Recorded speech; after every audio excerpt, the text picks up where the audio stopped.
Hey, what's up, y'all? So, for this episode, I wanted to dig in with a totally different vibe that I haven't discussed yet, shaping a groove with space. So, there's a new tune I've been working on with the boys that has a lot of space.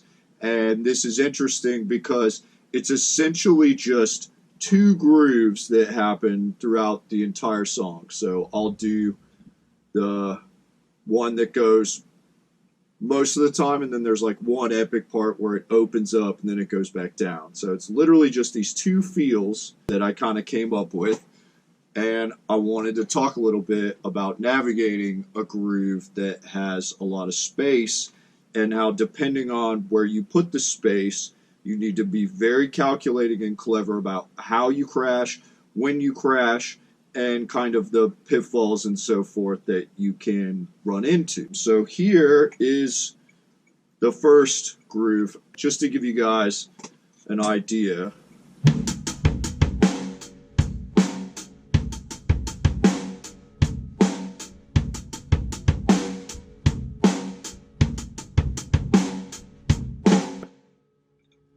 So what's interesting about this is the harder I keep the hi-hat closed, the cooler it sounds. I want to get that very cool, articulated kind of sound.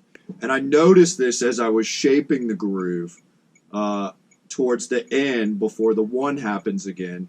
I need to really wait, and it's just for a second.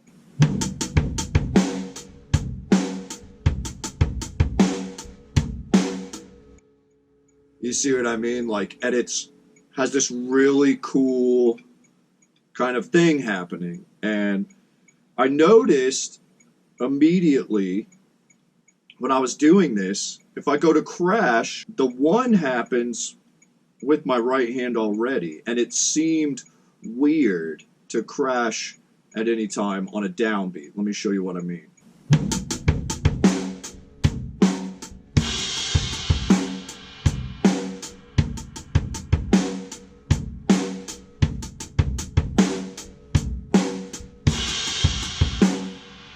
So you see what I mean? I'm having to get right back on that hi-hat. And it's like, yeah, if I really pay close attention, it sounds okay. But then I started thinking about, well, what if I kind of did, because it kind of has this American football thing going on anyways, and I've been really trying to kind of channel that with this particular song and this feel. So I was like, what if I kind of spill over it? So listen to how epic this sounds when we phrase it like this.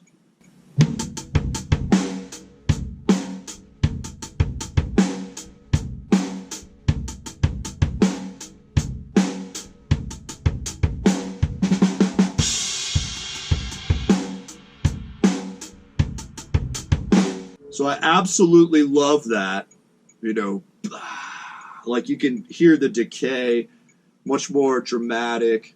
I think what I'm getting at is, storytelling. Really push suspense and tension, because your ears are just like, ah, what's happening? What's up? Ooh, it's emotional. So as I was shaping this feel, that was the biggest thing that I noted that I wanted to make sure I paid attention to for the entirety of the song. I was like, shit, it just feels so basic to just crash on the one. Yeah, I should really just and then back into it.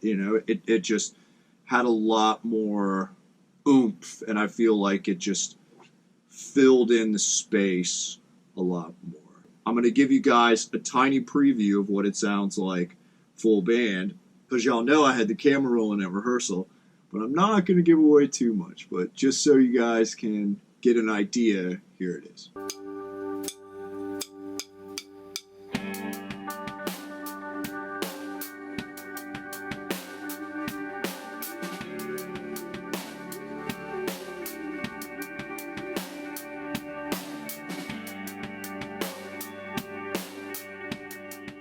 So the other feel that happens in this tune, because the whole time the song is kind of tucked and reserved, and there's lots of really thick, verbed out chords going on, and I'm just kind of dancing with that little hi-hat ostinato. When we were jamming, I just kind of started opening the hi-hat, and then we shaped like, all right, well, there should be one time in this song where it gets big.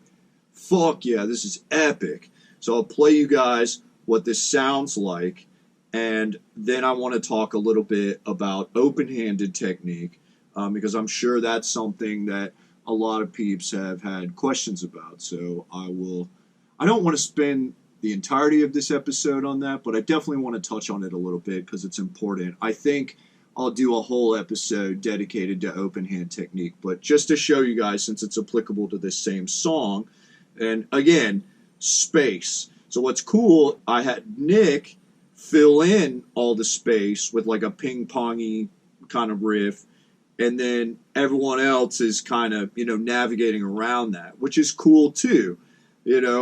I love that in a creative situation where all the other instrumentation can, including the drums, can kind of take a step back, and there's some other instrument, there's like a lead line or something, or maybe it's a fucking bass or whatever, or even a vocal that like fills in the gaps and becomes the pulse. So that's another thing that I don't think a lot of drummers talk about is, hey, sometimes I have to play this feel where like I'm not establishing what the fucking groove is. It's actually the fucking guitar that's doing it. I'm just like dancing with it. So I'll show you what that groove is, and then maybe I'll give you guys a little taste of what it sounded like at rehearsal.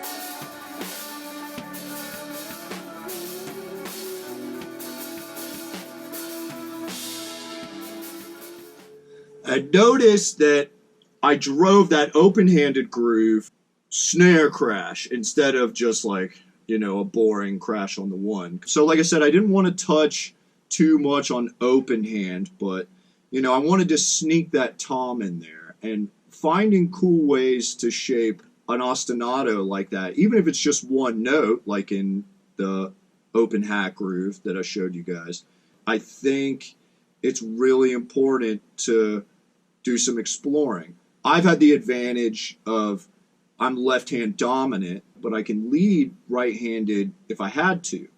So when I went about shaping this open-handed thing, and usually it's a matter of just like, I'll play crossed if I can, but how do I take what's in my head and make it happen? What if you have to do it open-handed? What if that's the only way? So that's kind of what I'm getting at. And like I said, I'll touch a lot deeper on open-handed technique in another video. Hopefully I didn't get too incredibly long-winded with this one. I want to thank you guys so much for y'all's support and checking out these little vids that I've been posting, and they're also available on YouTube. So if you guys do the YouTube thing, please go to youtube.com/Ben Cato Drums and hit the subscribe button. I would really appreciate it. Or you can just continue to watch these on IGTV, because fuck yeah, it's all good. Either way, thank you guys for your continued support. Really, really appreciate it again, and thanks for watching.